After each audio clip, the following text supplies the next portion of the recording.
Bonjour à tous, un peu partout dans le monde. Ça nous fait plaisir ce matin d'être encore parmi vous, que vous nous ouvriez vos foyers par l'intermédiaire des différents médias pour cette école du sabbat, cette nouvelle étude qu'on va entreprendre. Alors, on commence un nouveau trimestre et le titre est vraiment impressionnant pour moi, en tout cas. Ça veut dire, le titre, c'est « La mission de Dieu ». Alors, il semblerait que Dieu a une mission, mais c'est la suite aussi, virgule, ma mission. Alors, la mission de Dieu, ma mission, c'est ce qu'on va étudier au cours de ce trimestre-ci. Alors, je dois d'abord vous présenter ceux qui vont m'assister dans cette étude. Il y a tout d'abord Georges, que vous connaissez. Bonjour, Georges. Bonjour, Alain. Bonjour, Michael. Bonjour. Très content d'être ici. Gloire à Dieu, on a le temps pour partager la parole de Dieu ensemble. Amen, amen, c'est important. Et comme l'a dit Michael Miati, qui nous vient de l'île de la Réunion, qui nous a déjà visité par le passé et qui est de retour maintenant. Bonjour, Michael. Bonjour, c'est un plaisir d'être ici pour partager la parole avec vous et que la parole de Dieu puisse être répandue, justement. Amen. Que le feu du Saint-Esprit soit sur nous et sur chacun d'entre vous et sur le monde entier pour que le message soit répandu le plus largement possible. Mais tout d'abord, on doit commencer par une prière comme il se doit, comme on doit commencer toute étude. Tu veux prier pour nous, Georges? C'est super, excellente idée. Prions. Seigneur notre Dieu, quel privilège nous avons d'avoir ta parole comme un guide solide, comme une lumière dans l'obscurité. Et c'est maintenant, on est prêt pour l'ouvrir et nous demandons ton Saint-Esprit, s'il vous plaît, que nous soit accordé abondamment pour avoir la compréhension de ta parole et pour l'appliquer dans la vie quotidienne. Nous te prions tout ça dans le puissant nom de Jésus. Amen. Amen. Amen. Merci, Georges. Alors, comme je l'ai dit, la mission de Dieu, ma mission. Mais le titre de notre leçon de cette semaine, c'est la mission de Dieu envers nous. Première partie, parce que la semaine prochaine, vous allez avoir la deuxième partie. Mais il semblerait donc que Dieu a une mission envers nous. Quelle est donc cette mission? Et notre verset à mémoriser est un bon exemple de cette mission. Comment est Dieu, quelle est la mission de l'Éternel envers l'homme? Et ça se trouve dans Genèse 3 au verset 9. Genèse 3 au verset 9 qui dit ceci. Mais l'Éternel Dieu appela l'homme et lui dit, « Où es-tu? » Où es-tu? Est-ce que la mission de Dieu serait de chercher l'homme? Il semblerait que oui. Et est-ce que cette mission-là, c'est une nouvelle mission qu'il a découvert que, comme à la dernière minute, alors que Adam et Ève ont péché, qu'il dit, là, faut que j'aille les rechercher maintenant. Non, cette mission-là était une mission qui avait déjà été prévue dès le commencement du monde, parce que Dieu savait très bien à l'origine que lorsqu'il créerait ce monde-là, malheureusement, le péché s'introduirait dans ce monde. Oui. Et malgré tout, il a créé le monde quand même. Il l'a fait. Il l'a fait quand même. Alors, on voit que maintenant, comme il l'a prévu dès le début, sa mission, c'est de rechercher l'homme. Où es-tu, Adam et Ève, où es-tu? Oui. Oui, j'aimerais juste faire une petite remarque, c'est que cette question de où es-tu, c'est pas une question de que Dieu ne savait pas où se trouvait l'homme, c'est parce que Dieu posait plus la question par rapport aux conditions émotionnelles, aux situations spirituelles aussi de l'homme, ou ces moments-là. Parce que des fois, les gens peuvent se poser la question, ça ne paraît pas, mais en réalité, on s'aperçoit qu'effectivement, Dieu savait où était Adam et Ève, parce qu'il n'était déjà pas à le site des rencontres habituelles, mais Dieu s'avait approché pour poser la question justement pour commencer à avoir cette réflexion, mais aussi comme on remarque, faire cette approche vers l'homme. Et on voit que ça a été la mission de Dieu, s'approcher vers nous, nous rechercher là où nous sommes. Effectivement, il aurait pu poser la question, où en es-tu? Où en es-tu dans ton cheminement? Où en es-tu là, maintenant que tu as péché? Comment tu vois la situation maintenant? Lorsque Dieu justement dit où es-tu, je pense qu'il y a comme une volonté de tendre la main à l'homme. Où es-tu, mon enfant? Il y a une intention de la part de Dieu d'aller chercher son enfant. C'est ça. Ou comme on pourrait dire, lorsqu'il s'est adressé à Élie alors qu'il était dans la caverne, qu'est-ce que tu fais ici? Où en es-tu? Où en es-tu dans ton cheminement? Il savait qu'il était très affecté par la situation qu'il venait de vivre. Alors, Dieu a une approche de recherche c'est ça. Et de consolation et pour travailler avec lui, pour le ramener, le rapprocher, rétablir la relation. Parce qu'il faut dire que le péché, c'est pas juste la désobéissance à la loi, c'est la rupture du rapport qu'il y a entre Dieu et les hommes. Oui, exactement. Et à ce moment-là, la relation était brisée. Justement. Et il fallait la rétablir. Et j'aime bien cette métaphore que tu utilises, c'est une relation brisée. Puis c'est une brisure que l'homme, il n'est pas capable de la réparer. Il n'est même pas en condition de le faire parce qu'il avait peur, il avait coupé sa relation avec Dieu. Mais c'est avec cette tendresse, cet amour que Dieu s'approche pour dire, on va régler les choses. Mais j'aime bien aussi ce que tu as dit. C'est pas le début de la mission de Dieu en créant l'humanité. Ça a été déjà prévu avant la fondation du monde. Et je trouve ça vraiment merveilleux. Parce que c'est un Dieu qui ne se laisse pas improviser pour les mauvaises situations de la chute de l'homme, sinon qu'il avait déjà prévu ça. Et malgré qu'il savait que ça va arriver, comme tu as mentionné, Alain, il a créé l'homme, il a créé notre monde. Puis on voit maintenant ce Dieu qui a cette mission de rétablir. De rétablir, parce que ce n'est pas l'homme qui peut rétablir la mission, la relation. Et Dieu s'est donné comme mission de rétablir cette relation-là avec l'homme. On nous disait dans notre leçon, dans l'introduction, le fondement de toute tentative missionnaire doit donc être centré sur une relation avec le Créateur et sur la bonne compréhension de sa nature et de son caractère missionnaire. Dieu est le premier missionnaire qui a existé. Dieu est le premier missionnaire pour aller rechercher l'homme, rechercher les hommes. Mais avant de comprendre la mission de Dieu, je continue dans la suite, mais avant de comprendre la mission de Dieu, il est essentiel de comprendre le Dieu missionnaire. Alors, on voit souvent, on nous décrit souvent que Dieu est amour. Dieu est amour, Dieu pardonne, etc., Dieu sauve. Et c'est vrai. Oui. Mais avant tout, Dieu est un Dieu missionnaire. Et Dieu est un Dieu qui nous tend la main. Exact. Il nous tend la main. J'aime à m'imaginer dans le jardin après que Dieu... je m'imagine Adam et Ève cachés derrière un buisson, recroquevillés et souffrant le péché qu'ils avaient commis. Et Dieu leur demande « Où es-tu » Et je le vois s'approcher et les relever en leur donnant la main. Oui, c'est ça. C'est pas une approche « Qu'est-ce que tu as fait pour que tu as fait cela ?» Qu'est-ce que tu as fait?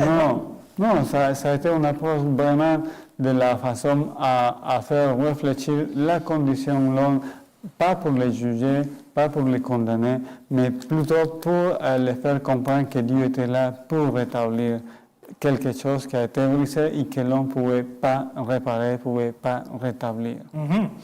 Et quel est l'attribut de Dieu qui lui permet de faire ça? L'amour. L'amour. Tu l'as dit? Ouais. L'amour. Si Dieu n'aimerait pas, il aurait dit, bon, OK, on va effacer ça, on recommence en neuf. Ouais. C'est rien, on a tout créé ça en 6 jours, on va reprendre une demi-journée pour tout effacer ça et on recommence une nouvelle création. Oui, c'est ça. Je laisse travailler mon imagination là, présentement, mais c'est pas ce qui s'est passé. Et c'est effectivement l'amour de Dieu qui a fait qu'il s'est approché de Adam et Ève et leur a dit, oui, c'est ça. Comment est-ce qu'on peut rétablir la situation? C'est ça, justement. J'ai un plan. Et comme tu as mentionné, c'est Dieu, ce premier missionnaire qui vient au secours de l'humanité, qui vient avec tout un plan merveilleux et qui prend cette initiative de rétablir une relation que finalement, ça va être vraiment grand, que ça va impliquer l'univers entier. Puis ça, c'est quelque chose qu'on pourrait parler beaucoup, mais je vais laisser Alain avancer dans ça. Ça va venir plus tard, sûrement. Mais un autre élément important aussi dans le caractère de Dieu, comment l'amour se manifeste. Et ça rend beaucoup de personnes perplexes. Oui. Pourquoi il a créé les hommes avec un libre arbitre? C'est par l'amour.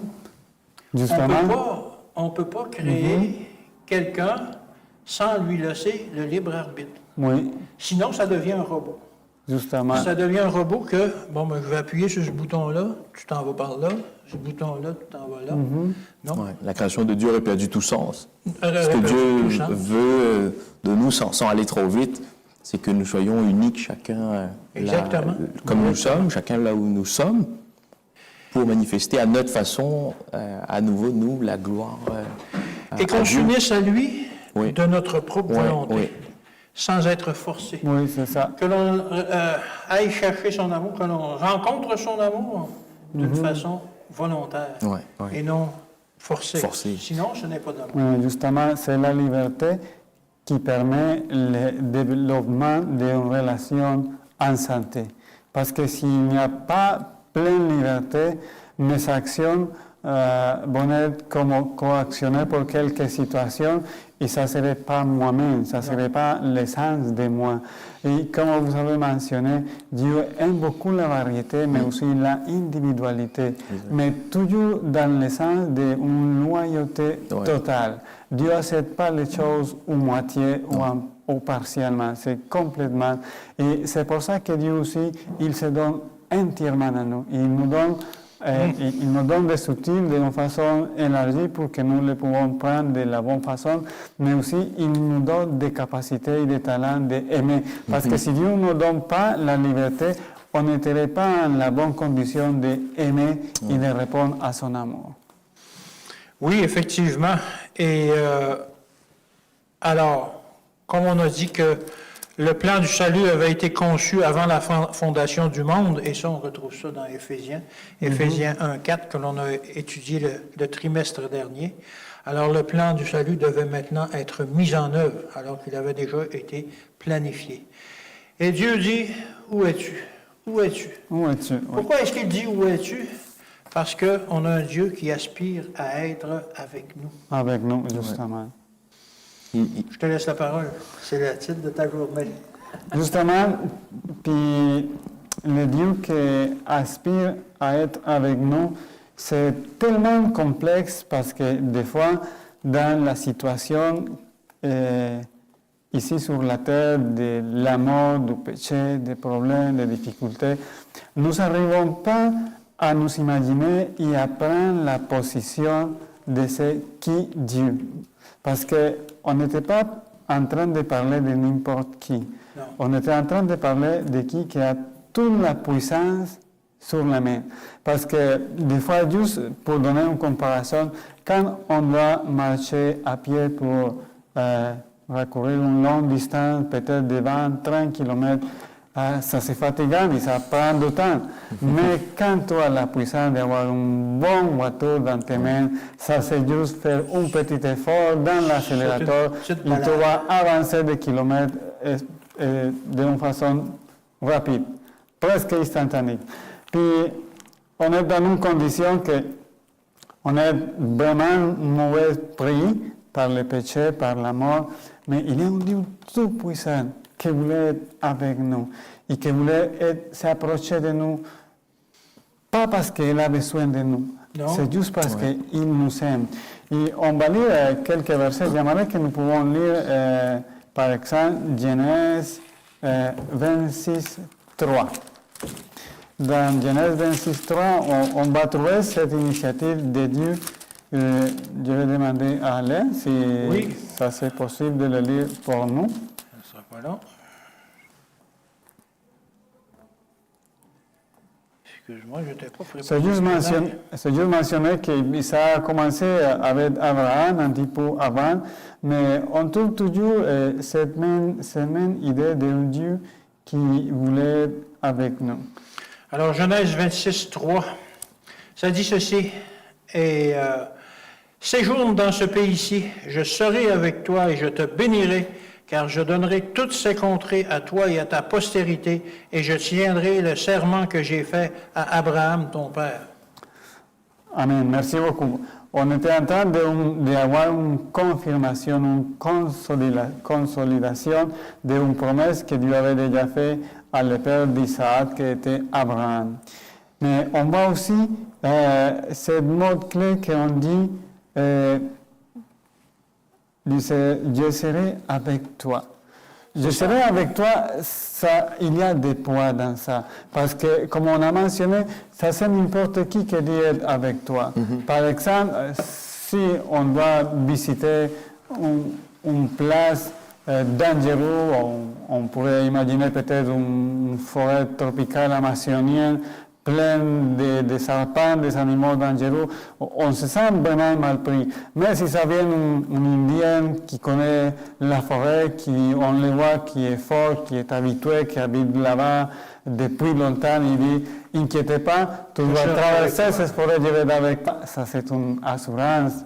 Tu dis, je ne dois pas avoir peur parce que je suis à quelqu'un qui a l'expertise, l'expérience et qui connaît la place. Et cette notion de « je serai avec toi », c'est « je serai personnellement avec toi ». Oui, c'est ça. Je ne vais pas t'appeler au téléphone parfois, ou je ne vais pas t'écrire quelques lettres parfois. Je serai avec toi, je serai avec là toi. où tu seras. C'est rassurant. C'est rassurant. C'est rassurant. Oui, c'est rassurant parce que normalement, quand on a besoin de faire des affaires avec des grosses compagnies, c'est très, très difficile de se rapprocher du big boss, du grand chef. Oui, ça, c'est difficile. Oui. Ça va être la secrétaire, ça va être le gérant, ça va être le manager de tel département, ça va être le contre-maître, mais ça, c'est difficile de s'approcher du patron. Mais ici, on trouve que c'est Dieu qui vient faire cet appel.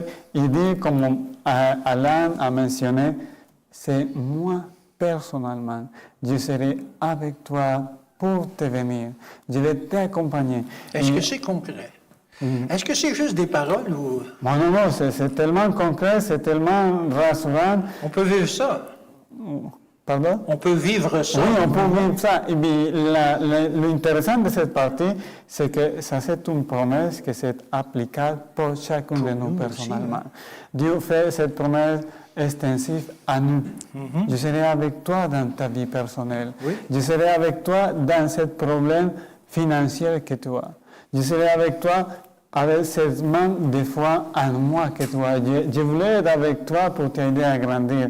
Et on va lire aussi Genèse 28, 15 pour voir que l'intention de Dieu, ça continue et ça ne va pas changer.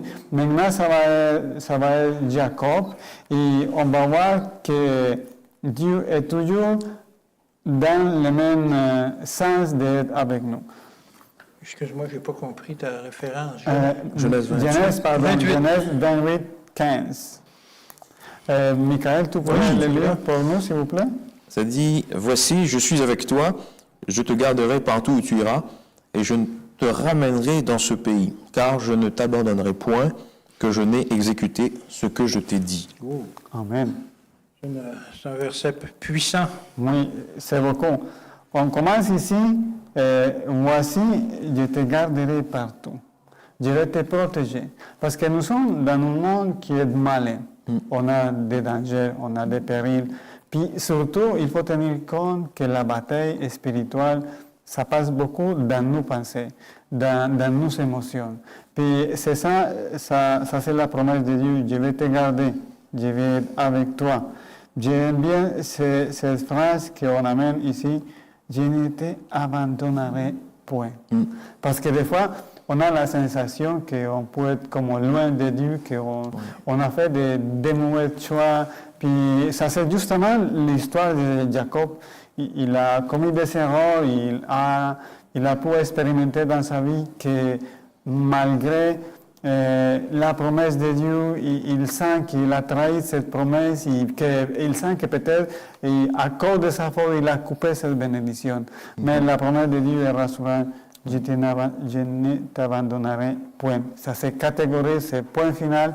Puis ça c'est une promesse pour nous aussi. Absolument. Dieu, il ne va pas nous abandonner, même si j'avais péché, même si j'avais commis une erreur.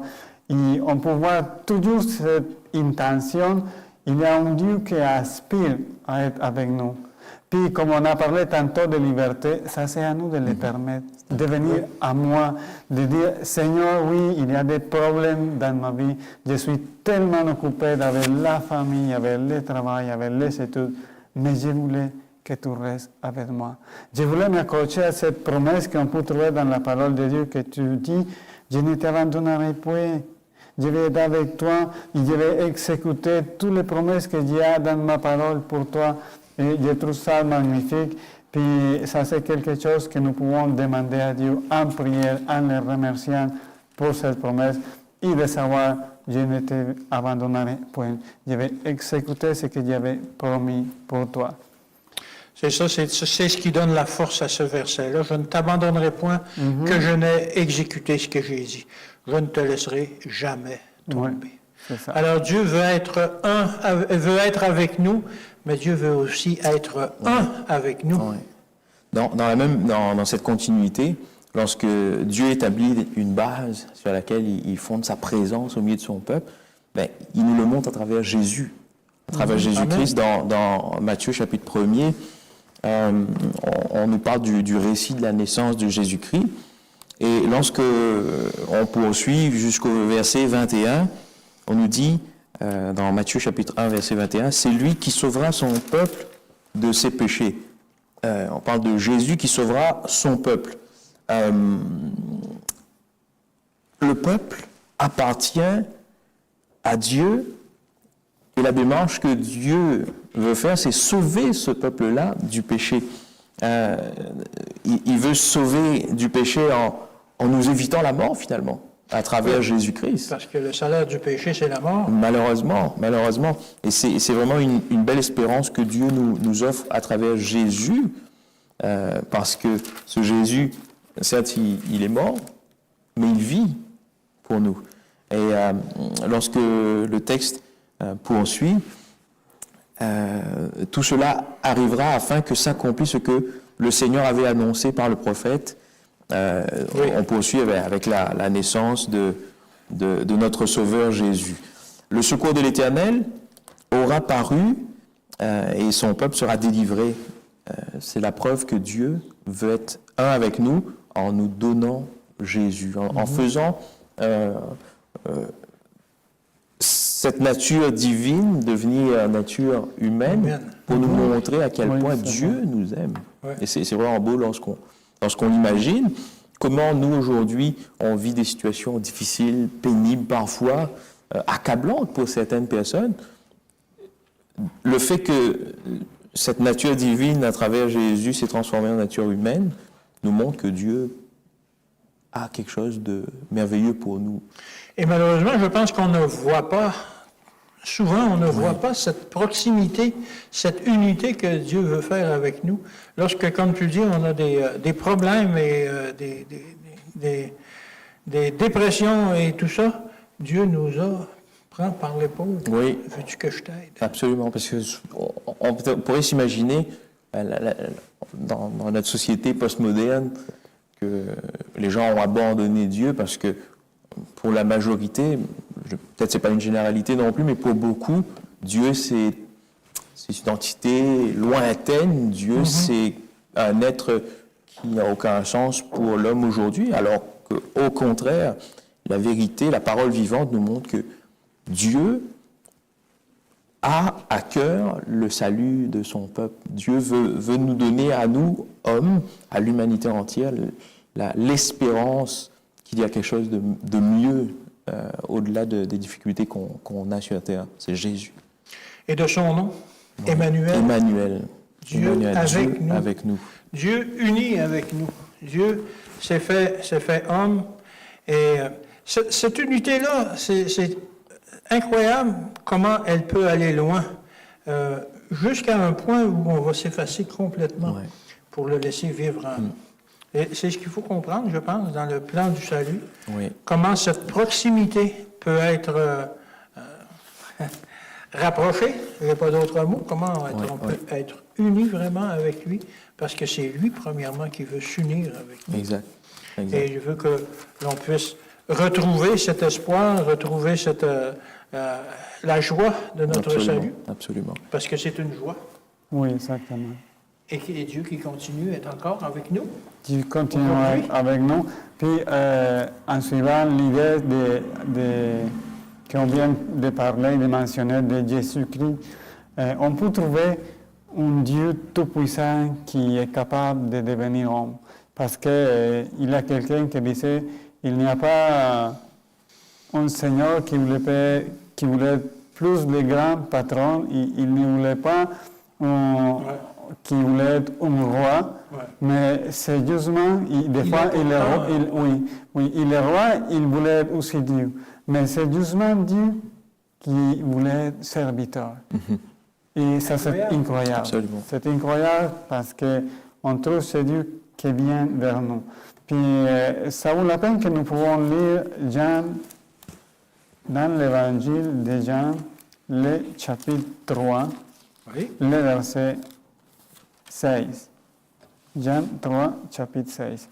Parce que, bien que ça c'est un verset connu pour nous, on va prendre le temps de savoir et d'analyser l'engagement de Dieu vers nous. Jusqu'à où Dieu était prêt d'aller, on s'aperçoit qu'effectivement Dieu est prêt à tout. Alors, comme tu dis, Jean 3,16, c'est un verset qu'on connaît par cœur, mais qui a beaucoup d'implications. Alors, je le lis, si tu permets. Oui, s'il vous plaît. Car Dieu a tant aimé le monde qu'il a donné son Fils unique, afin que quiconque croit en lui ne périsse point, mais qu'il ait la vie éternelle. Oui, merci beaucoup. Il y a plein de choses qu'on pourrait décortiquer de ces versets. Absolument. Mais je voulais juste donner l'exemple, les choses qu'on apprend à évaluer plus dans nos vies, ça ne sont pas les objets, ça ne sont plus les personnes. Parce que quand il y a un cher qui est malade, ça ne va pas avoir importance l'argent, parce qu'on voulait sauver une vie. Et c'est ça qu'on trouve ici. Dieu va donner ce qui est plus cher à lui pour nous donner à nous les saluts. Et ça, c'est incroyable. Et il faut prendre le temps de penser à ça. Parce que, par exemple, ça fait longtemps, il y avait quelqu'un qui récitait une poésie, il racontait l'histoire maintenant d'une famille qui était pauvre, il avait beaucoup d'enfants, il a un familial qui s'approche, lui dire, mais tu pourrais me donner un de tes enfants, je vais l'élever, je vais l'éduquer. Et la femme et le mari, ils se mettent à réfléchir, mais lequel? Lequel je vais donner? Celui, il a une maladie, il a besoin vraiment de ses parents. C'est là où il a des qualités d'amour qui la famille a besoin de lui. On ne peut pas se débarrasser. Puis, jusqu'à parcourir toute la liste, il pouvait se débarrasser d'Akun. Parce que ça c'est les choses les plus chères pour nous. On ne peut pas se débarrasser de ça. Mais on voit ici un Dieu tout-puissant qui a la chose la plus chère pour lui, et c'est son Fils, il va la donner de sa volonté, mais en sachant qu'il y a les risques de le perdre. Il y a un risque véritable de le perdre. Et c'est ça qu'on trouve, cette puissante parole. Dieu a tant aimé le monde qu'il a donné son Fils. Mais on va aussi trouver qu'il y a plein de choses qui s'impliquent ici, et c'est ça la vie éternelle. Parce que c'est la vie éternelle qu'on a perdue, parce qu'aujourd'hui, on est en vie, mais ça devient naturel qu'on va vieillir et on va mourir, mais c'est pas grave, il y a des autres qui sont jeunes. Mais c'est pas ça le projet de Dieu pour l'humanité. Ça, c'est la vie éternelle que Dieu nous a donnée.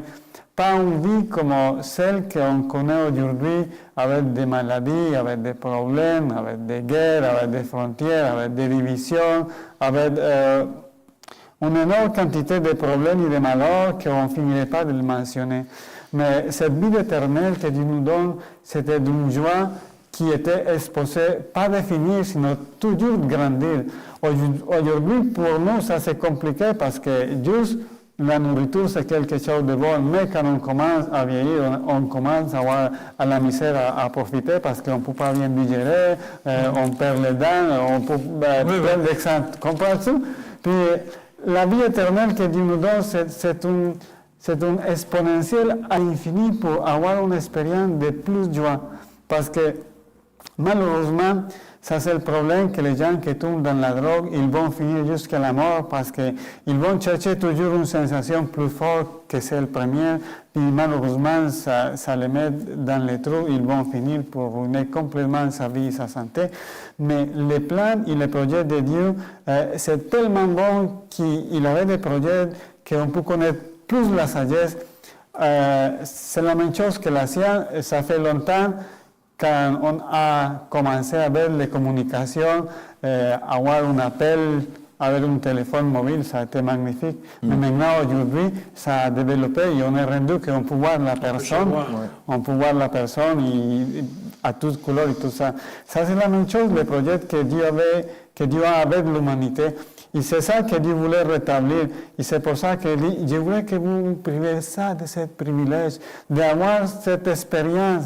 Parce que je vous aime tellement que j'avais donné tout ce que je pouvais donner pour vous racheter, pour que vous puissiez avoir ce privilège de venir avec moi, de comprendre aussi ça.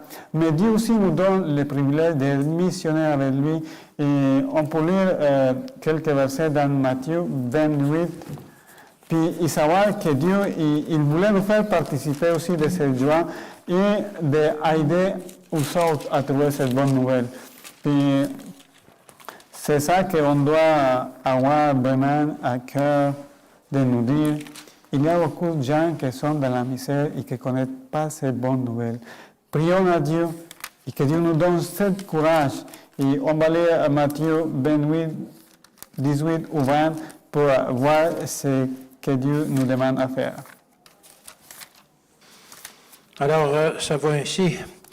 Matthieu 28, 18. Jésus s'étant approché, leur parlant ainsi. Tout pouvoir m'a été donné dans le ciel et sur la terre. On va s'arrêter un petit peu ici.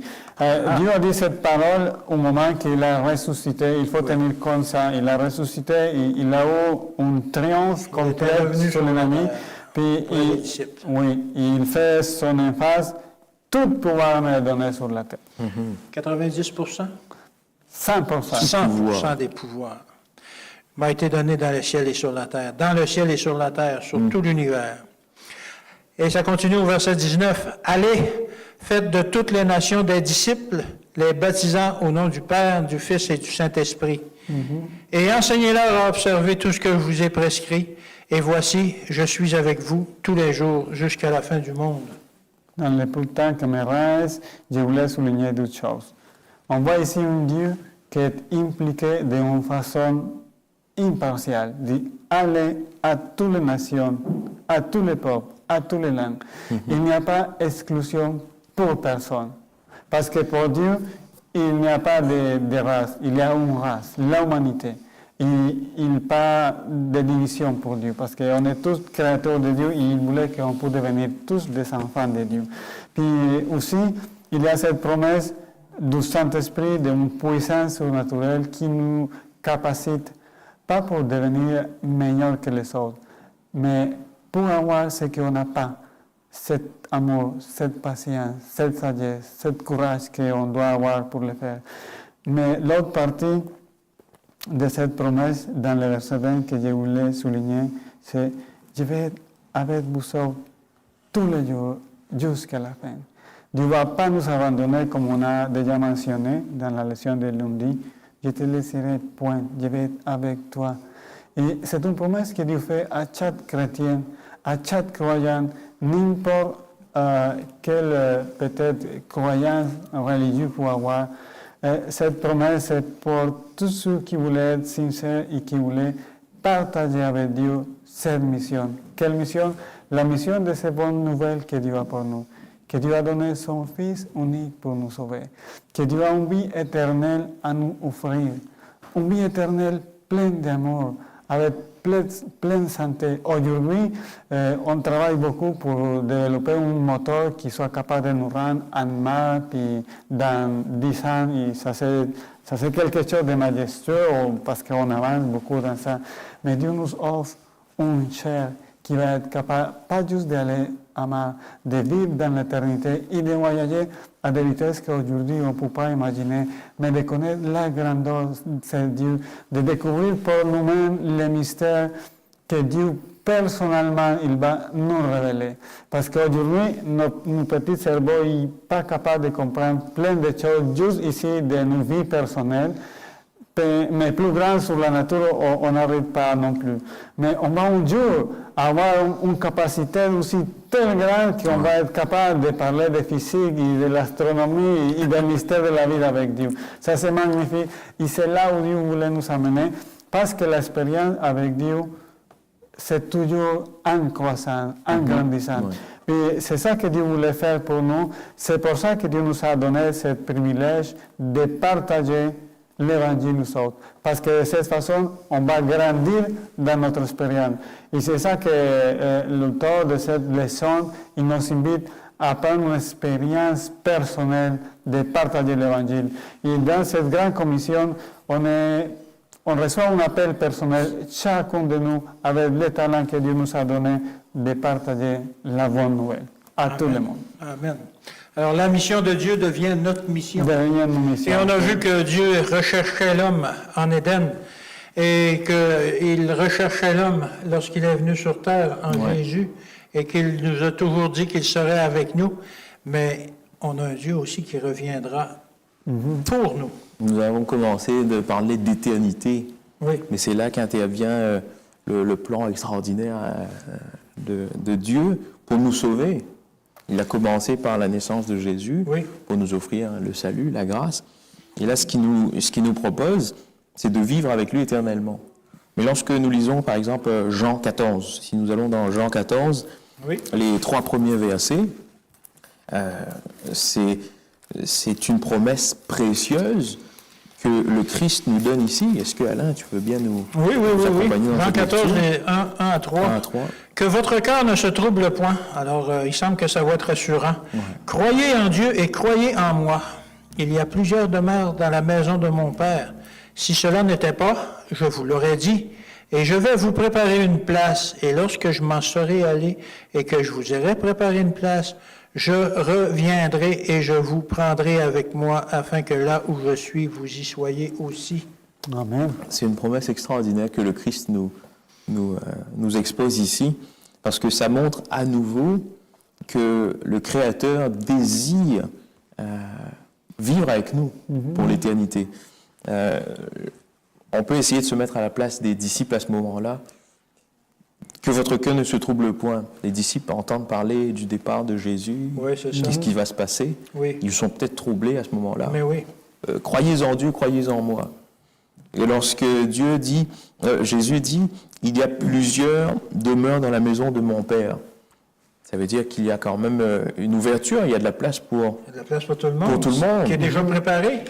Et c'est vraiment extraordinaire lorsqu'on s'arrête vraiment sur cette démarche volontaire de Dieu de se dire, de dire à l'humanité, vous êtes tous invités. Vous êtes tous invités à célébrer, à vivre une vie d'éternité en dehors de la mort, de la souffrance, des difficultés, pour que nous puissions ensemble être épanouis dans la présence de Dieu. Et pour faire un lien justement avec la fin des temps, la parole nous emmène dans Apocalypse chapitre 21, verset 3, qui dit « Et j'entendis du trône une voix forte qui disait « Voici le tabernacle de Dieu avec les hommes. Il habitera avec eux, et ils seront son peuple, et Dieu lui-même sera avec eux. » Ça nous montre à nouveau que cette démarche, elle est vraiment volontaire de la part de Dieu. Parce que il n'est pas forcé. Si cela n'était pas, je vous l'aurais dit.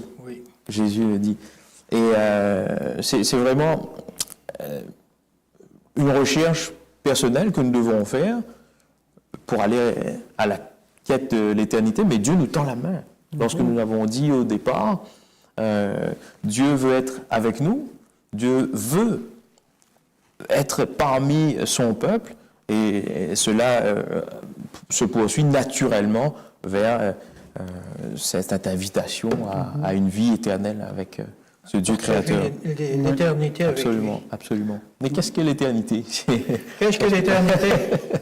1 milliard, 2 milliards d'années, c'est la première journée. C'est possiblement impensable pour nous. Non, c'est peut-être fou, mais là encore, ça nous demande une confiance en Dieu, ça nous demande une foi assez particulière. Mais encore là, c'est un Dieu accessible qui veut nous guérir, qui veut nous emmener dans notre véritable demeure, le ciel. Oui, mais en parlant d'éternité, ça nous dit qu'on peut commencer avoir cette expérience d'éternité ici. Oui, Et c'est ce sens de grandir spirituellement, avoir une expérience personnelle. Oui. Parce que quand on commence à parler avec quelqu'un qui on a beaucoup d'affinités, on a envie de passer plus de temps et de partager de plus de sujets parce qu'on a une très belle compréhension. Et c'est ça notre relation avec Dieu. Et ça va être comme ça l'éternité, une relation qu'on développe avec Dieu et avec les autres, qu'on a besoin encore plus de temps. Parce que comme ici, ça serait un exemple, ça nous manque toujours de temps pour continuer à parler de la parole de Dieu. Mais un petit commentaire que je voulais faire, c'est que le verset 16, il va dire « Croyez en Dieu et croyez en moi ». Vous savez, les Juifs, ils n'avaient pas de problème de croire à Dieu, mais ils ne croyaient pas à Jésus tel que Dieu. Ils voyaient simplement un homme. Mais dans le contexte d'éternité, il y a aussi des conditions dans les promesses de Dieu. Et Jésus l'a dit, celui qui croit en moi, il va avoir la vie éternelle. Et c'est important de nous rappeler qu'on doit croire en Dieu. Mais je me rappelle par exemple maintenant de notre frère musulman qui ne croit pas à Jésus tel qu'un Dieu. Et il faut savoir qu'on doit croire en ce Jésus comme un Dieu qui va nous sauver, parce que c'est là-bas que commence à avoir un développement de foi et de relations croissantes envers Dieu. Oui. Alors, tu es en train de nous dire que l'éternité commence aujourd'hui? Oui, c'est justement. Absolument.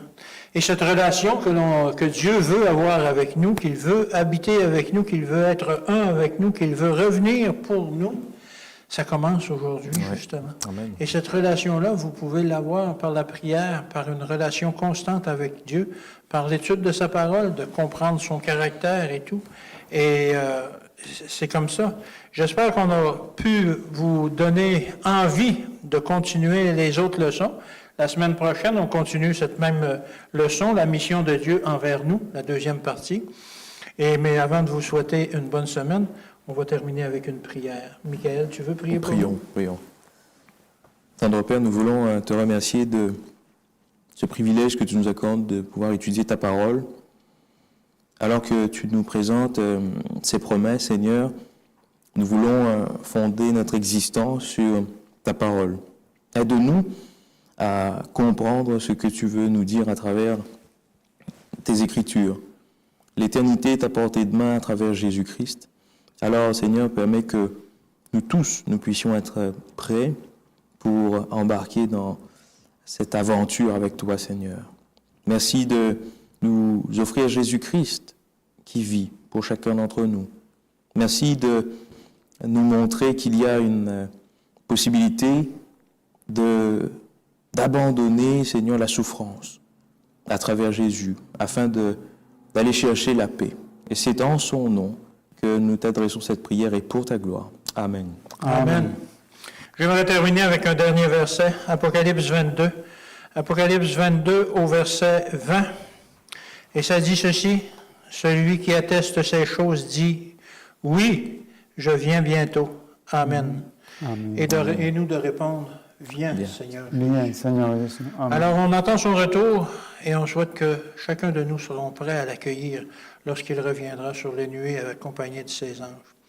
Et maintenant, je vous souhaite une bonne semaine et je vous donne un rendez-vous pour la semaine prochaine pour la suite de cette leçon. Que Dieu vous bénisse.